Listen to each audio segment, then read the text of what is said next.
너희를 보내노라. 이 말씀을 하시고 그들을 향하사 숨을 내쉬며 이르시되 성령을 받으라. 아멘. 혹시 까먹을까 봐 소식을 하나 낼게요. 수요일하고 금요일에는 이 교회 주변에다가 차를 세시면 딱지를 댑니다. 대중교통을 이용하시거나 아니면 저기 홈플러스에다 대시고 오셔도 돼요. 주일에는 참 많이들 오셨어요. 본당 찬양에서 차고 위층 차고 모자라서 2층 교육관 차고 1층 세미나실 차고 한 번은 저 엘리베이터 옆에 앉고 또 당회실에 앉아서. 근데 아직도 지하 공간이 비어있기 때문에 더 오셔도 상관은 없는데 주일은 도로에 다 대도 딱지를 전혀 안 떼요. 상관이 없는데 수요일하고 금요일은 딱지 뗄까 봐 어제도 보니까 기도하러 오시는 분들이 있더라고요. 근데 기도하러 오셨다가 딱지 떼면은 좀 이게 마음이 좀 힘들 수 있잖아요. 그죠? 그러니까는 제가 미리 광고를 드립니다. 제가 인사를 하시면은 할렐루야 하시면은 여러분은 아멘 하시고 온라인 예배 드리는 분들은 댓글로 아멘 쓰시면 됩니다. 할렐루야! 할렐루야! 네, 원주의 박용선 성도님의 간증입니다. 이분이 김해공항의 검색요원이었어요. 검색요원으로 일하다 보니까 접대를 많이 받아요. 접대를 받으면은 우리나라 사람들 꼭 술이 껴듭니다. 술. 이분이 늘 술에 쩔어 사시는 거예요. 방탕한 삶을 사는 거죠. 위장병이 생깁니다. 고혈압에 시달립니다. 아내가 견디다 못해 집을 나가버렸어요. 술 때문에 인생이 망가진 거예요. 여동생이 찾아와서 하소연을 합니다. 오빠 이대로 계속 살면 죽어. 오빠 이대로 계속 살면 죽어. 그러면서 어떤 목사님의 설교 테이프하고 성경책을 놓고 간 거예요. 그거라도 들으라는 거예요. 자기 발로 교회 갈 것 같지 않으니까 테이프로라도 말씀을 듣고 성경이라도 읽어보라는 거예요. 이분이 너무 깝깝하고 답답하고 속이 뒤집어지니까 성경 읽는 거예요. 설교를 듣는 거예요. 듣다 보니까 은혜가 돼요. 그래서요, 직장에 사표를 냅니다. 직장이 계속 있으면 술을 끊을 수 없을 테니까. 참 대단한 결단을 한 거예요. 생계보다 자기 영혼을 더 소중히 여긴 멋진 행동인 거죠. 예수님께서 그런 말씀하셨어요. 살리는 것은 영이니 육은 무익하니라. 영이 훨씬 중요해요. 근데 보통은 이 육을 위해서 영적인 것들을 소홀히 여기다가 멸망을 향해 다름질하죠. 근데 이분은 거꾸로 한 거예요.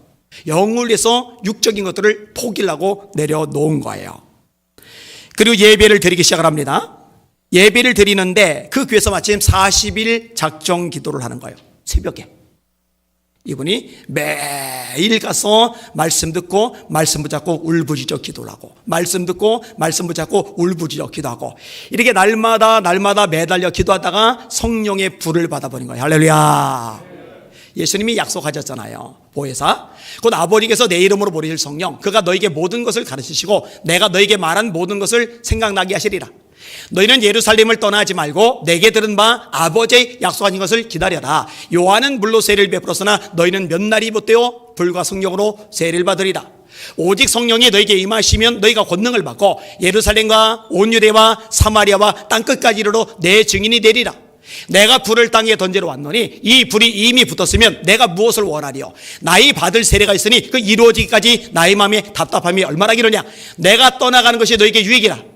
내가 떠나가지 않으면 보혜사가 너에게 오지 않으실 것이요 내가 떠나가면 보혜사가 너에게 오시리라. 그래 누가복음 11장에 구하면 주신다고 약속하셨어요. 마태복음 7장과 누가복음 11장은 평행구예요. 앞부분은 같아요. 구하라 그러면 너에게 주실 것이요 찾으라 그러면 찾을 것이요 문을 두드리라 그러면 너에게 열릴 것이리라. 뒤가 조금 달라요. 마태복음 7장은 아들이 떡을 달라는데 떡 대신에 돌을 주며 생선을 달라는데 생선 대신에 뱀을 줄 자가 있겠느냐. 누가복음은 떡 대신에 생선이 먼저 나와요. 아들이 생선 달라는데 생선 대신에 뱀을 주며 그 다음에 알이 나와요. 알을 달라는데 알 대신에 전갈을 줄 자가 있겠느냐.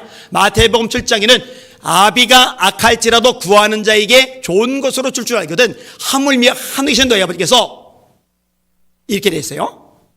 좋은 것을 주지 않으시겠느냐. 누가복음 11장은 아비가 갈지라도 자식에게 좋은 것으로 줄 줄 알거든 하물며 하늘에 계신 너희 아버지께서 구하는 자에게 성령을 주지 않으시겠느냐. 이 누가복음 성령이라고 나와요. 이 누가복음과 사도행전은 묶여서 누가문서라고 그래요. 누가가 쓴 거예요. 데오빌로 각화에게 누가복음 1장에 데오빌로 각화에게 사도행전 1장에 수신자가 같아요. 쓴 서신 주체가 같아요. 그리고 이 누가복음 그 다음에 사도행전 2개를 누가 문서로 하는데 그 중에 사도행전을 가리켜서 성령행전이라고 하는 거죠. 그래서 성령에 대해서 강조가 그만큼 많이 되는 거예요. 따라합시다. 구하면 주신다. 구하면 주신다. 진짜 구하니까 40일간 매달려 부르짖으니까 성령의 불을 받은 거예요. 이 성령의 불을 받고 나니까 이상한 일이 생겨요. 두려움이 사라지는 거예요. 불안이 사라지는 거예요. 또 하나 위장병이 치료를 받았어요. 할렐루야. 혈압이 그냥 낮아져 버렸어요. 할렐루야. 여러분 성령님 역사하시는데 당연히 이기죠. 이 내적인 불안과 요동도 이기고 질병도 이기는 거죠. 근데 여러분 기억하세요. 성령의 불이 임하면 내적인 것만 이기는 게 아니라 세상도 이기는 줄 믿으시길 바랍니다. 시대도 이기는 줄 믿으시길 바랍니다. 특별히 지금처럼 악한 시대 우리 힘으로 능력으로 노력으로 못 이기거든요. 성령의 능력으로 승리하시는 여러분들 되시기를 예수님의 이름으로 축원합니다. 무장하셔야 돼요. 자, 오늘 설교 제목 따라합시다. 성령 충만해야 비로소 악한 시대를 이길 수 있다. 한 번 더요. 성령 충만해야 비로소 악한 시대를 이길 수 있다. 이기시는 여러분들 되시기를 예수님의 이름으로 축원합니다. 이기셔야 돼요. 자, 오늘 본문의 내용을 같이 한 번 더 읽어볼게요. 19에서 22절까지 시작. 이날 곧 안식 후 첫날 저녁 때에 제자들이 유대인들을 두려워하여 모인 곳에 문들을 닫았더니 예수께서 오사 가운데 서서 이르시되 너희에게 평강이 있을지어다. 이 말씀을 하시고 손과 옆구리를 모이시니 제자들이 주를 보고 기뻐하더라.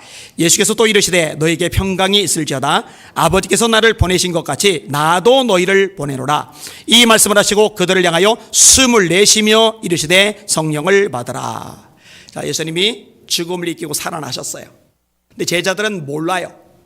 그리고 자기 스승님을 잡아간 무리들, 자기 스승님을 죽여버린 무리들, 이 무리들이 자기들도 잡아가 죽일까 봐 겁이 나요. 그래서 집 안에 들어가서 문을 걸어 잠궈버렸어요. 왜 문을 걸어 잠갔겠어요? 잡으러 올까 봐. 근데 문을 걸어 잠갔는데 육체를 가진 예수님이 걸어 잠근 문을 뚫고서 들어와 버리셨어요. 그리고 두려워 떠는 제자들에게 그 속마음을 아시니까 첫 번째 메시지가 뭐냐? 너에게 평강이 있을지어다. 두 번째 메시지가 뭐냐? 너에게 평강이 있을지어다. 그 다음에 평강해진 제자들에게 본격적으로 하시고 싶은 말씀을 하세요. 아주 긴박하게 말씀하세요. 그게 긴박하게 표현됩니다. 숨을 내쉬며 가라사대. 숨을 내쉬며 이르시되 성령을 받으라. 성령 받으라는 거예요. 아니 부활의 주님이 나타나셔서 하시고 싶은 얘기가 참 많을 것 같은데 한 가지만 강조를 하신 거예요. 너희를 성령 받아야 돼. 왜 이렇게 성령을 예수님이 강조를 하셨을까? 몇 가지 이유들이 있어요. 그걸 한번 생각해 볼 겁니다. 따라합시다. 성령이 충만해야 영적 분별력이 생긴다. 한 번 더요. 성령이 충만해야 영적 분별력이 생긴다. 성령을 지혜와 계시의 영이라고 그래요. 스테반, 빌깁 7 집사님들에게 성령 충만이 임하니까 두 가지 충만이 따라와요. 하나는 믿음 충만. 여러분 성령이 충만해지면 믿음도 충만해집니다. 믿음이 충만해지면 믿음의 말을 합니다. 믿음이 충만해지면 믿음의 생각을 합니다. 믿음이 충만해지면 믿음의 행동을 합니다. 믿음이 없는 말을 하는 것은 믿음이 충만하지 않다는 거예요. 믿음이 충만하지 않다는 얘기는 성령이 충만하지 않다는 얘기예요. 자, 성령이 충만하면 믿음이 충만해져요. 믿음만 충만해지는 게 아닙니다. 또 하나 충만이 있는데 지혜 충만입니다. 따라서 지혜가 충만하면 지혜의 말을 하고 지혜롭게 생각하고 지혜롭게 행동합니다. 지혜롭지 못하게 말하고 생각하고 행동하는 거는요 성령 충만하지 않은 거예요. 성령 충만한데 어리석다, 성령 충만한데 분별력이 없다, 성령 충만한데 미련한다, 이거는 불가능한 거예요. 여러분들 한 사람도 빠짐없이 성령 충만하셔서 지혜로 충만해지시길 주의 이름으로 축원합니다. 오늘 새벽에 배태균 목사님이 설교를 하시는데 미혹의 영에 대해서 설교를 하더라고요. 이 미혹의 영에 사로잡히면요 분별을 못해요. 끌려다니는 거예요. 특별히 이념에 끌려다니는 사람 되게 많습니다. 정치 성향에 끌려다니는 사람 되게 많습니다. 말씀보다 이념이 위에 가 있으면 우상입니다. 말씀보다 정치가 위에 가 있으면 우상입니다. 그런데 그런 줄도 몰라요. 인식을 못해요. 왜? 영분별의 은사가 없으니까, 영분별의 능력이 없으니까. 그 얘기는 다시 말해서 성령 충만하지 않다라는 거예요. 성령이 충만해야 하나님께서 기뻐하지 않은 것이 예리하게 분별이 되고 이것을 멀리할 수 있는데 그 능력이 여러분에게 넘치시기를 주님의 이름으로 축원합니다. 집사님 한 분이 저에게 카톡으로 메시지를 보냈어요. 목사님, 저는 지금 기분이 좀 착잡하래요. 20대부터 교회에서 형 동생하며 친하게 지낸 동생이 40대 뒤늦게 신학 공부를 하고 5년 전쯤 전북에서 교회를 개척하고 작년에 목산수를 받았는데요. 제가 어제 서울 비전성결교회로 마음을 정하고 오늘 짧게 소식을 전했다가 아 하는 탄식만 하고 나왔거든요. 마지막으로 손가락이 뻐근할 정도로 장문의 답변을 써주고 대화가 끝났는데요. 정말이지 어제 대화 때 나눈 것처럼 미혹의 영이 목회자들에게까지 심하게 역사한 것이 분명하다는 생각에 얼마나 속상하고 안타깝고 분한지 모르겠습니다. 이분은 집사님이신데 분별이 되는 거예요. 근데 어릴 때 동생분은 목사님이신데 분별이 안 되는 거예요. 여러분, 어리다고 믿음이 없고 장성한 어른이라고 믿음이 좋느냐? 아니거든요. 성도라고 믿음이 없고 목회자라고 믿음이 좋냐? 아니거든요. 새신자라고 믿음이 없고 오래 교회 다녔다고 믿음이 없냐? 믿음이 있냐? 센차라고 없고? 아니거든요. 그런 거하고 전혀 별개의 문제예요. 성령이 충만해질 때 새신자라 해도 어린아이라 해도 성도라 해도 영적 분별하는 능력이 생기는 거 깨달으시길 주님의 이름으로 축원합니다. 이게 너무너무 중요해요. 여러분, WCC가 배교 집단이라는 거 조금만 분별해도 알잖아요. NC체기가 배교 집단이라는 거 조금만 분별해도 알잖아요. 근데 어떻게 목사님들이 거기에 빠져들어 있을까? 어떻게 오랫동안 신앙생활하고 성경을 안다고 하는 성도들이 거기에 빠져들어 있을까? 이 미혹의 영의 작용이에요. 미혹의 영의 작용이라면 예수님을 믿는다면서 성경을 믿는다면서 예수 말고 타 종교에도 구원이 있다는 WCC에 그대로 있을 수는 없거든요. 예수님만이 유일한 구원자인데 타 종교에 영생이 있다고 함께 예배하는 법을 연구해야 된다고 말하는 그런 곳에 같이 머물러 있을 수는 없거든요. 이게 미혹의 영의 작용이 아니면 도대체가 납득을 할 수가 없는 현상이 지금 많이 나타나고 있거든요. 여러분, 가톨릭도 마찬가지입니다. 신학 교수라고 분별력 있는 게 아니에요. 신학 교수들 중에서요, 가톨릭이 왜 이단이냐, 기독교의 한 분파일 뿐이다, 이렇게 말한 사람 영분별의 능력이 아주 무지한 거예요. 목회자도 마찬가지고 성도들도 마찬가지입니다. 프란치스코 교황이 2013년도에 즉위를 했어요. 이분이 즉위하고 나서 한 말을 제가 인용해 드릴게요. 하나님은 신자가 아니라 우리 모두를 그리스도의 피로 구원했다. 무신론자를 구원했는지도 묻는다면 심지어 무신론자를 포함한 모두이다. 구원은 예수님을 인생의 구주로 영접한 사람, 예수님이 하나님의 아들이며 우리 죄를 위해 십자가 지셨고 십자가의 죽음에 3일 만에 부활하셨다, 이것을 믿는 사람만이 구원 얻습니다. 할렐루야. 이거 놓치면 안 됩니다. 할렐루야. 내가 곧 길이요 진리요 생명이니 나로 말미암 자가는 아버지께로 올 자가 없느니라. 요한복음 14장 6절 성경 말씀이잖아요. 사도행전 4장 12절 다른 이로서는 구원 얻을 수 없나니 천하 인간의 구원을 얻을 만한 다른 이름을 우리에게 주신 적이 없으시니라. 명확하게 말씀하셨잖아요. 자, 이 교황이 한 말 더 읽을게요. 우리는 다른 사람들을 만나면서 선을 행해야 한다. 신부님, 저는 하나님을 믿지 않는 무신론자입니다 라고 말하는 사람도 선을 행해야 한다. 그러면 우리는 천국에서 서로 만날 것이다. 여러분, 행위로는 구원 못 받습니다. 선으로는 구원 못 받습니다. 여러분, 내가 죄를 졌어요? 죄 때문에 죽어요. 이 죄 때문에 지옥 가요. 이 죄를 해결받지 않고는 구원 못 받아요. 그런데 내가 죄를 짓고 선을 행하면 죄가 하나 없어지느냐? 없어지지 않아요. 누군가 죄값을 치러야 돼요. 하나님의 아들 예수가 저의 죄, 여러분의 죄, 이 모든 죄를 지고 죄값을 치르신 거 믿으시기를 주님의 이름으로 축원합니다. 그래서 이사야가 예언한 거죠. 그가 찔림은 우리의 허물 때문이요, 그가 상함은 우리의 죄악 때문이라. 그가 징계를 받음으로 우리가 평화를 누리고 그가 채찍에 맞음으로 우리가 나음을 입었도다. 우리는 다 양 같아서 그릇 행하여 각기 제 길로 갔거늘 하나님께서는 우리 무리의 죄악을 그에게 담당시키셨도다. 예수라는 이름의 뜻이 뭐예요? 마태복음 1장 21절 아들을 낳으리니 이름을 예수라라. 이는 그가 자기 백성을 그들의 죄에서 구원할 자이심이라. 죄사함 없이 구원 없습니다. 할렐루야. 죄사함 없이 천국 없습니다. 할렐루야. 무신론자도 천국에서 만난다? 교황이 헛소리를 했어요. 그게 무슨 기독교입니까? 기독교 아니에요. 2016년도부터 세계 종교 통합을 위해서 공식 비디오까지 만들었어요. 이거 공식 비디오입니다. 찾아보면 얼마든지 찾을 수 있어요. 이 동영상에 불교 여성, 유대교 랍비, 무슬림 지도자, 가톨릭 신부가 등장을 합니다. 교황이 이렇게 말합니다. 지구상의 대부분의 사람들은 자신들이 신앙인이라고 말한다. 종교 간의 대화가 필요하며, 이게 배교자들의 단골 메뉴예요. 종교 간의 대화. 뭔 종교 간의 대화예요. 종교 간의 대화가 필요하며 이를 위해 기도하고 다른 종교를 가진 이들과 협력해야 된다. 불교 여성 린첸 칸드라가 등장합니다. 나는 붓다를 믿는다. 나는 석가모니를 믿는다. 유대교 랍비 데니엘 골드먼이 나옵니다. 가톨릭에서 공식으로 만든, 교황이 공식으로 만든 비디오예요. 나는 하나님을 믿는다.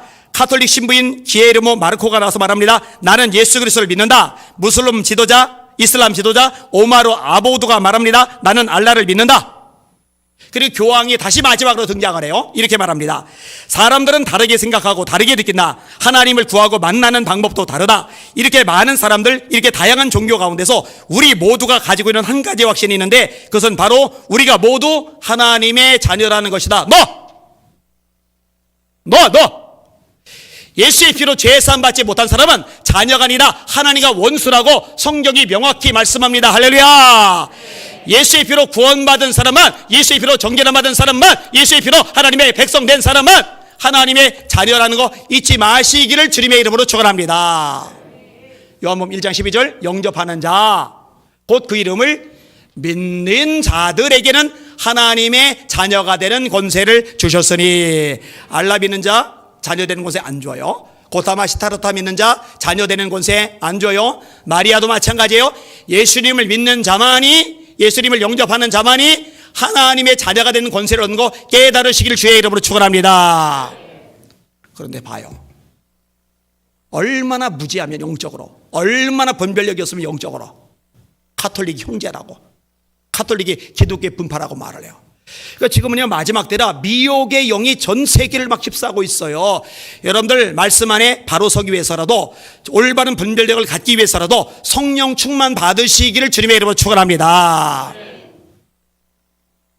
두 번째 따라합시다. 성령이 충만해야 핍박에 굴복하지 않는다. 한 번 더요. 힘차게 따라하세요. 성령이 충만해야 핍박에 굴복하지 않는다. 아니, 계집종 앞에서도 나 예수 몰라, 두 번째 맹세하며 몰라, 세 번째 저주까지, 나 저 거지 같은 놈 몰라. 거지 같은 놈도 저주엔 못 껴요. 저주는 끔찍한 말이에요. 예수님을 향해 그따위 말을 하면서 부인했던 베드로가 산에 든 권력자 앞에 섰어요. 그럼 계집종 앞에 떨던 베드로가 주눅이 들어야 돼요. 권력자 앞에서 굴복해야 돼요. 그런데 권력자들이 압박하는데 이렇게 말을 합니다. 잘 들어보세요. 만일 병자들에게 행한 착한 일에 대하여 이 사람이 어떻게 구원을 받았느냐고 오늘 우리에게 질문한다면, 너희와 모든 이스라엘 백성들은 알라. 너희가 십자가에 못 박고 하나님이 죽은 자 가운데서 살리신 나사렛 예수 그리스도의 이름으로 이 사람이 건강하게 되어 너희 앞에 섰느니라. 이 예수는 너희 건축자들의 버린 돌로서 모퉁이의 머릿돌이 되었느니라. 다른 이로서는 구원 얻을 수 없나니 천하 인간의 구원 얻을 만한 다른 이름을 우리에게 주신 적이 없으시리라. 이 앞부분에 베드로가 성령이 충만하여 이르되, 베드로의 심장이 강심장이라, 베드로의 용기가 원래 용맹해서 그런 게 아니라 성령이 충만하니까 핍박 앞에서도 굴복하지 않고 담대한 거 깨달으시길 주님의 이름으로 축원합니다. 그러니까요, 이 권력자들이 손을 잘 못 대요. 그러더니 자기들끼리 나가서 수닥 하더니 다시 협박해요. 너희들 이 이름으로 전도하지 마. 니들 이 이름으로 다신 전하지 마. 그냥 안 둬. 죽여. 그런데 베드로와 요한이 대답을 합니다. 하나님 앞에서 너희 말 듣는 것이 하나님 말씀 듣는 것보다 옳은가 판단하라. 우리는 보고 들은 것을 말하지 않을 수 없다. 이전에는 계집종 앞에서도 굴복했는데 이제는 권력자들 앞에서도 굴복하지 않아요. 왜? 성령이 충만하니까. 여러분, 성령이 충만하면 권력자들에게 굴복하지 않는 줄 믿으시길 바랍니다. 자, 베드로와 요한이 교회 가요. 성도들이 잔뜩 모여 있어요. 그들에게 이렇게 우리를 협박하더라. 전도하지 말라더라. 모이지 말라더라. 예수 이름 전하지 말라더라. 전달을 해요. 그러니까 성도들이 모여서 합심해서 기도를 해요. 주여, 이제도 저의 위협함을 굽어보셨고 담대히 하나님의 말씀을 전하게 하시오며 손을 내밀어 병을 낫게 하옵시고 표적과 기사가 거룩한 종 예수의 이름으로 이루어지게 하옵소서. 필기를 다함에 모인 곳이 진동하더니 무리가 다 성령이 충만하여 담대히 하나님의 말씀을 전하리라. 할렐루야. 그 다음에 성도들이 모여요, 안 모여요? 모이죠. 그 다음에 성도들이 전도해요, 안 해요? 전도하죠. 권력자들이 모이지 말라는데, 권력자들이 전도하지 말라는데 굴복하지 않아요. 왜 굴복하지 않아요? 강심장이라? 아니요, 성령이 충만하니까.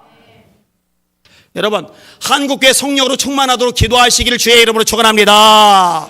똑같이 말해야죠. 하나님 앞에서 너희 말 듣는 것이 하나님 말씀 듣는 것보다 옳은가 판단하라. 아이, 목사님, 꼭 모여서 예배 드려야 돼요. 1대1로 만날 수도 있잖아요. 그러면 성경은 뭐예요? 성경은 날마다 마음을 같이하여 성전에 모이기를 힘쓰고, 그 말씀은 뭐예요? 부득이하게 못 갈 수는 있겠지만 갈 수 있는데도 안 모이면 안 되는 거예요. 성경이 뭐라고 말씀해요? 모이기를 패하는 어떤 사람들의 습관과 같이 하지 말라. 성경대로 믿어야죠. 할렐루야. 왜 변명을 해요? 왜 합리화를 해요? 왜 타협을 해요? 왜 이런저런 머리 굴려요?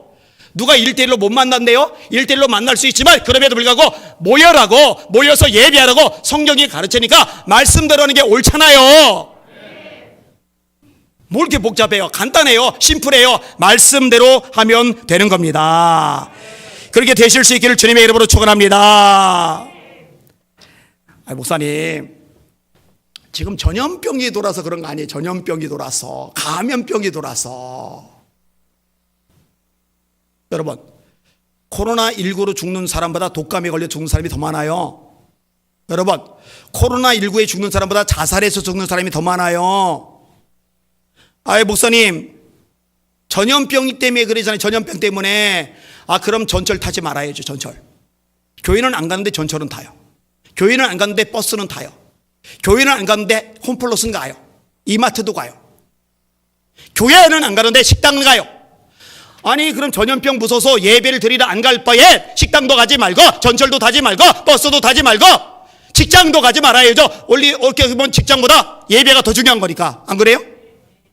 그러니까요, 하나님, 제가 담대함이 없어요. 하나님, 제가 믿음이 없어요. 하나님, 제가 성령의 불로 타오르질 못하니까 자꾸 핑계를 내요. 이렇게 솔직하게 아예 안 하고 하나님의 도심을 구한 게 훨씬 지혜롭고 바람직한 모습이지, 타협하지 말고, 합리화하지 말고, 변명하지 말고, 머리 굴려 대답하지 않은 여러분들 되시기를 주님의 이름으로 축원합니다.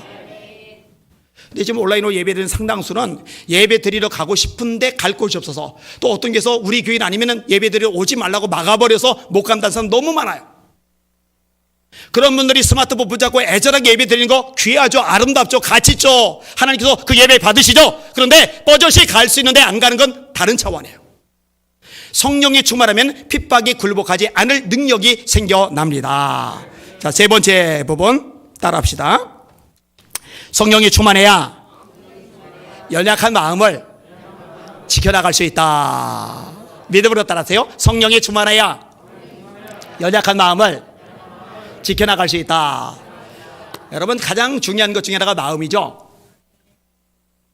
예수님이 제일 큰 계명 하나님 사랑 말씀하시는데, 첫 번째 항목이 뭐냐? 마음을 다하고요. 마음을 다하고 성품을 다하고 뜻을 다하고 힘을 다하여 주 너희 하나님을 사랑하라 하셨으니 이것이 크고 첫째 되는 계명이요, 둘째는 이와 같으니 네 이웃을 네 몸과 같이 사랑하라. 이것이 온 율법과 선지자의 강령이니라. 하나님 사랑하는 게 제일 큰 계명인데 첫 항목이 마음을 다하여. 잠언 4장에 보니까 모든 지킬 만한 것 중에서 지켜야 될 것 많죠. 건강도 지켜야 돼요. 자식들도 지켜야 돼요. 재정도 지켜야 돼요. 그런데 이 모든 지킬 만한 것 중에서 더욱 내 마음을 지켜라. 생명의 근원이 이에서 나는 줄 알미니라. 이 마음을 지키는 게 가장 중요하다라고 성경이 가르쳐주고 있어요. 근데 문제가 뭐냐? 내 마음이 내 마음대로 안 돼요. 내 마음이 내 마음인데 내 마음대로 못 지켜요. 자, 우울함이 밀려들어요. 낙심이 돼요. 열등감이 생겨요. 자격지심이 생겨요. 마음이 꿀꿀한 거예요. 그러면은요, 이게 내 마음인데 조절이 안 되는 거예요. 여러분, 방법은 딱 하나입니다. 성령이 충만할 때 내 마음으로 다스리지 않던 내 마음이 내 뜻대로 다스리지 않던 내 감정이 다스려주는 걸 믿으시기를 주님의 이름으로 축원합니다. 그래서 성령이 충만하고 이 충만 상태가 오래 유지되면은 열매들이 맺혀져요. 그 열매들을 성령의 열매라고 그래요. 갈라디아서 5장 22절. 오직 성령의 열매는 사랑과 희락과 화평과 오래 참음과 자비와 양선과 충성과 온유와 절제니 이 같은 것을 금지할 법이 없느니라. 거기에 평강이란 것, 기쁨이란 것, 희락이란 것, 이런 것들은 우리 마음과 아주 밀접하잖아요. 성령이 충만하면 불안이 아니라 평안이, 성령이 충만하면 우울함이 아니라 희락이 넘쳐나는 걸 믿으시기를 주의 이름으로 축원합니다. 제가요 굉장히 우울하던 사람입니다. 아픔이 많아서, 상처가 많아서. 근데 예수 믿고 나서 성령 충만 받았는데, 성령 충만 받을 때는 기쁘고 담대하고 평안하다가 또 그렇지 못할 때는 예전에 습성이 밀려들면서 막 바닥으로 곤두박질을 쳐요. 대학교 때도 이것 때문에 제가 들쭉날쭉했어요. 근데 방법이 뭐냐? 그러면은 독서실이고 뭐고 수업이고 뭐고 책 읽는 거고 뭐고 레포트 보고 일단 다 팽개쳐요. 그걸로 기도탑에 올라가요. 그리고 조그라고 부르짖어 기도를 해요. 실컷 기도하려다 보면 성령으로 충만해져. 성령으로 충만해지면 조금 전까지 어둡던 제 마음에 밝은 빛이 비춰드는 거예요. 우울하던 마음에 기쁨이 생겨나는 거예요. 불안하던 마음에 평안이 임하는 거예요. 성령의 능력으로 경험하시기를 주의 이름으로 축원합니다. 여러분, 하나님을 바라봐야 사실은 새 힘이었죠. 여러분 아세요? 감정이 힘이 있어야 나와요. 힘이 완전히 빠진 사람은 슬퍼할 힘도 없고 웃을 힘도 없어요. 이게 웃을 수 있다, 또 울 수 있다, 이 자체도 힘이 어느 정도 있다라는 얘기예요. 힘이 완전히 고갈되면 감정작용도 멈춰버립니다. 완전히 사람이 넋이 나가버리니까. 자, 그런데 어떻게 해야 힘이 생기느냐? 하나님을 바라봐야 힘이 생기거든요. 너는 알지 못하느냐? 듣지 못하느냐? 영원하신 하나님 여호와 땅끝까지 창조하신 자는 피곤치 아니하시며 곤비치 아니하시며 명철이 한이 없으시며 피곤한 자에게는 능력을 더하시며 무능한 자에게는 힘을 더하시라니 소년이라도 피곤하며 곤비하며 장정이라도 넘어지며 자빠지되 오직 여호와를 앙망하는 자는 새 힘을 얻으리니 독수리가 날개치며 올라갈 것이요 다른 박자에도 곤비하지 아니하고 걸어가도 피곤치 아니하리로다. 자, 하나님 바라볼 때 새 힘을 얻어요. 하박국 말씀도 마찬가지예요. 하나님 통해서 힘 얻는 거예요. 비록 무화과나무가 무성하지 못하며 포도나무에 열매가 없으며 감람나무에 소출이 없으며 밭에 먹을 것이 없으며 우리의 양이 없으며 외양간에 소가 없을지라도 나는 여호와로 말미암아 즐거워하며 내 구원의 하나님으로 말미암아 기뻐하리로다. 주 여호와는 나의 힘이시라. 여기도 힘이 나와요. 주 여호와는 나의 힘이시라. 나의 발을 사슴과 같게 하사 나로 나의 높은 곳에 다니게 하시리로다. 자, 하나님 바라볼 때 힘이 얻어요. 이게 이사야 하박국의 말씀이에요. 그런데 봐요, 하나님을 바라보는 것조차도 성령께서 도와줄 때 가능하다는 거 깨달으시길 주님의 이름으로 축원합니다. 이와 같이 성령도 우리 연약함을 도우시나니 우리가 마땅히 빌 바를 알지 못하나 오직 성령이 말할 수 없는 탄식으로 우리를 위하여 친히 간구하시느니라. 자, 네 번째 항목 따라합시다. 성령 충만해야 대적과 싸워 이길 수 있다. 믿음으로 따라하세요. 성령 충만해야 대적과 싸워 이길 수 있다. 뭐 다윗과 골리앗 얘기는 제 단골 메뉴잖아요. 왕도 신하도 군인도 장군도 다 떠는데 다윗 혼자 담대한 거예요. 다윗 혼자 믿음의 말을 하는 거예요. 틀렸어, 너무 덩치가 커. 틀렸어, 무기가 너무 무지막지해. 틀렸어, 저 갑옷 좀 봐. 틀렸어, 어릴 때부터 용사래. 나는 애게 목동이야. 애게 나는 체구도 저거. 애게 나는 겨우 막대기야. 애게 나는 겨우 목동일 뿐이야. 틀렸어 이러질 않아요. 아까 말했죠, 믿음의 사람은 믿음의 말을 한다고. 이 다윗에게 성령이 충만해요. 그러니까 믿음이 생겨요. 믿음이 생기니까 믿음의 말을 해요. 제가 끝없이 묵상하는 말씀, 너는 칼과 창과 단창으로 내게 나오거니와 나는 만군의 여호와의 이름 곧 네가 몰카는 이스라엘 군대의 하나님의 이름으로 내게 나가노라. 그가 너를 내 손에 넘기시리니 내가 너를 쳐서 네 목을 베고 오늘 블레셋 군대의 시체로 공중의 새와 땅에 들짐 새끼에게 주어 온 땅으로 이스라엘의 하나님이 계신 줄 알게 하겠고 또 여호와의 구원하심이 칼과 창에 있지 않음을 이브리에게 알게 하리라. 전쟁은 여호와께 속한 것이죠. 그가 너희를 우리 손에 넘기시리라. 다윗이 던진 돌이 골리앗의 이마에 박힌 거는 총알도 아닌데 두개골을 깨트리고 뚫고 들어가 박힌 건 팔의 힘이 아니라 몰매의 힘이 아니라 성령의 능력, 하나님의 이름의 능력인 줄 믿으시기를 주의 이름으로 축원합니다. 다윗이 여호와의 영에 감동되리라. 이 구절이 없으면 골리앗과의 싸움에서 이기는 구절도 없는 거예요. 그럼 삼손이요, 길을 걸어가는데 성경에 젊은 사자라고 되어 있어요. 늙은 사자. 기운 빠진 사자, 이빨 빠진 사자가 아니라 젊은 사자가 덤벼들어요. 삼손이 손에 무기도 없는데 맨손으로 그 입을 잡아 찢어요. 여러분들 중에 혹시 삼손의 그 모양을 흉내내고 싶은 사람이 있으면은, 혹시 길 가다가 주인 없는 것처럼 보이는 싸나운 개 보이거든, 양쪽 위아래 입을 자꾸 찢어보세요. 한번 찢어지나? 안 찢겨요. 안 찢기기만 하느냐? 여러분이 찢길 겁니다. 여러분, 사자는요 개 따위하고는 비교가 안 돼요. 그걸 찢어버려요. 근데 성경이 이렇게 말씀합니다. 여호와의 영이 삼손에게 강하게 임하니 그가 손에 아무것도 없이 그 사자를 염소 새끼를 찢는 것 같이 찢었다. 여호와의 영이 강하게 임하니, 할렐루야. 자, 삼손이 블레셋을 쳐요. 나라를 건져내요. 그런데 못돼 쳐먹었어요. 이스라엘 백성들이 삼손을 묶어서 블레셋 사람에게 내주는 거예요. 아니, 자기들은 겁먹고 못 싸워요. 삼손이 대신 싸워야지. 그럼 박수 쳐줘야죠. 응원해줘야죠. 용기를 줘야죠. 힘이 돼줘야죠. 아이, 그러길커녕 묶어서 갖다 바치는 거예요. 세상에 이런 비겁한 하나님의 백성들이 어디 있어요? 이렇게 초라하고 한심한 백성들이 어디 있어요? 말도 안 되는 짓거리를 저지르고 있는 거예요. 블레셋 사람들이 이제 신난 거예요. 야야야, 저놈 맥없이 붙잡혀온다. 묶여서 온다. 그런데요, 삼손이 줄을 끊어버려요. 그러더니 나귀 턱변을 집어들어요. 그러더니 한 명이 쳐주기 시작하는데, 블레셋은 칼이 있어요, 창이 있어요, 활이 있어요, 방패가 있어요. 아무 소용없어요. 한 방에 다 나가졌는데 1000명이 죽어버리니까 블레셋 사람이 싹 도망가요. 할렐루야. 이게 왜 가능했는지 아세요? 제가 성경을 읽어드릴게요. 들어보세요. 삼손이 레히의 이름에 블레셋 사람들이 그에게로 마주 나가며 소리 지를 때 여호와의 영이 갑자기 삼손에게 임하심에 그의 팔 위에 밧줄이 불탄 삼같이 그의 결박된 손에서 떨어진지라. 삼손이 나귀의 새 턱뼈를 보고 손을 내밀어 집어들고 그것으로 1000명을 죽이고 이르되 하나님의 영이 임하신 거예요. 여러분, 솔직히 봅시다. 우리 한국교회 지금 위기 상황이죠. 위기 상황이에요. 세상에 이런 무지막지한 정부는 처음 봐요.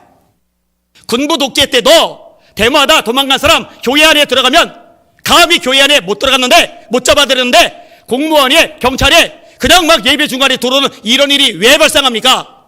저기 용인 쪽에 수지연합교회 거기도 완전히 막 들이닥쳐가지고 막 난장판을 만들어 놨더라고요. 세상에 이런 일이 어디 있어요? 그 예배를 제대로 못 드리게 하니까 교회들이 얼마나 지금 약해지고 있는지 몰라요. 얼마나 힘이 빠지고 있는지 몰라요. 얼마나 교회가 무기력해져 가고 있는지 몰라요. 막 너무 거세, 너무 대단해요. 여러분, 방법은 하나입니다. 젊은 사자가 막 달려드는 거예요. 이걸 뭔수로 찢어요. 적의 대군이, 엄청난 대군이 몰려드는 거예요. 이걸 뭔수로 이겨요. 그런데 하나님의 영이 강하게 임하니까 사자를 찢어버려요. 하나님의 영이 강하게 임하니까 대적들을 물리쳐버려요. 한국교회가 성령의 불로 제대로만 타오르면 오는 사대같이 들어다니며 삼킬차다는 원수 마귀 같은 악한 영들의 세력, 정치 권력 통해, 사회 통해, 언론 통해, 사람 통해, 문화 통해, 시스템 통해 한국교회 무너뜨리는 이 흑암의 세력 다 찢어버릴 줄 믿습니다. 여러분, 저와 여러분이 바라봐야 될 거는요, 세상의 어마어마한 권력 그 앞에 초라한 우리가 아니에요. 다윗이 골리앗 바라보진 않잖아요. 초라한 자기 보지 않잖아요. 하나님이 여호와께서 그가 이게 6번이나 나오잖아요. 하나님이 저와 여러분도 하나님 바라보시길 주의 이름으로 축원합니다. 성령의 불을 사모하시기를 주의 이름으로 축원합니다. 그리고 하나님 한국교회가 살 길을 이겁니다. 성령의 불로 타오르게 하여 주시옵소서. 원수마귀 때려잡게 하여 주시옵소서. 우리의 씨름은 혈과 육을 상대하는 것이 아니요 통치자들과 권세자들과 이 어둠의 세상 주관자들과 하늘에 있는 악의 영들을 상대함이라. 진리의 띠를 띠고 의의 효증력을 붙이고 평안의 복음에 준비한 것으로 실으시고 구원의 투구를 쓰고 믿음의 방패를 가지고 일어서 악한 자의 모든 불화살을 소멸하고 성령의 검 하나님의 말씀을 가지라. 하나님의 전진갑주를 입어라. 성령의 전진갑주 입으시기를 주님의 이름으로 축원합니다. 이렇게 하셔야 승리할 수 있습니다. 승리하는 여러분들 되시기를 주의 이름으로 축원합니다. 한번 따라합시다. 성령 충만해야 분별력이 생긴다. 성령 충만해야 핍박 앞에 굴복하지 않는다. 성령이 충만해야 연약한 마음을 지킨다. 성령이 충만하여 대적을 이길 수 있다. 성령 충만 받는 여러분들 되시기를 주의 이름으로 축원합니다. 닦아놓고 초대교회에 뭔 힘이 있어요? 그 당시 유대 교권주의자들 막강하잖아요. 로마 제국 막강하잖아요. 그런데 가난한 사람들 모였어요. 소수예요. 사회 지위 배경도 없어요. 그들이 로마라는 거대한 제국을 호떡 뒤집듯이 뒤집어 버리잖아요. 그 능력이 어디 있어요? 성령에 있는 줄 믿으시길 바랍니다. 우리 힘, 우리 능력, 우리 노력, 우리 수단, 우리 방법, 우리 인맥, 우리 발버둥으로 안 되는 거, 하나님의 영이 임하면 하나님의 권세, 하나님의 능력, 하나님의 역사, 하나님의 기적으로 얼마든지 놀라운 일을 이룰 수 있다는 거 믿으시고 경험하시고 간증하시기를 예수님의 이름으로 축원합니다. 어쩌면 지금이야말로 다시 원초적으로 돌아가서 하나님의 살아계신 생생한 역사를 경험할 수 있는 찬스인지 몰라요. 마지막 따라합시다. 성령 충만해야 비로소